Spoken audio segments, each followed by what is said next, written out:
ফাঁসি নাকি যাবজ্জীবন কারাদণ্ড, কোন সাজা পেলেন আরজিকর কাণ্ডে অভিযুক্ত সঞ্জয়? ১৬২ দিনের অপেক্ষা। আরজিকর কাণ্ডে দোষী সঞ্জয় রায়কে ফাঁসি নয়, যাবজ্জীবন সাজা দিলেন শিয়ালদা আদালতের বিচারক অনির্বাণ দাস। গত ৯ আগস্ট আরজিকর হাসপাতালে ঘটে যাওয়া নির্যাতিতার ধর্ষণ এবং হত্যার ঘটনায় আন্দোলনের ঝড় ওঠে গোটা দেশে। জাস্টিসের জন্য আন্দোলন চলছিল চারিদিকে। অবশেষে অপেক্ষার অবসান হলো আজ।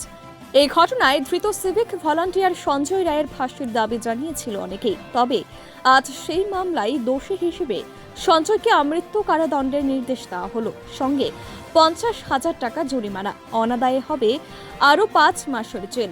একই সঙ্গে পরিবারকে ১০ লক্ষ এবং ৭ লক্ষ টাকা ক্ষতিপূরণ দিতে হবে বলেও নির্দেশ দিয়েছে আদালত। কর্তব্যরত অবস্থায় ধর্ষণের জন্য ৭ লক্ষ এবং কর্তব্যরত অবস্থায় মৃত্যুর জন্য ১০ লক্ষ টাকা ক্ষতিপূরণ দিতে হবে রাজ্যকে। এ কথা শুনেই তিলোত্তমার মা বাবা বলে ওঠেন, ক্ষতিপূরণ চায় না। এরপর বিচারক বলেন, আমি মনে করি না যেভাবে মৃত্যু হয়েছে তাতে ক্ষতিপূরণ হয়। আপনাকে টাকা দিয়ে মেটাচ্ছি মনে করবেন না, কিন্তু এটা রাজ্যের দায়িত্ব নিরাপত্তা দেওয়া, এটা ফাইন করা হয়েছে।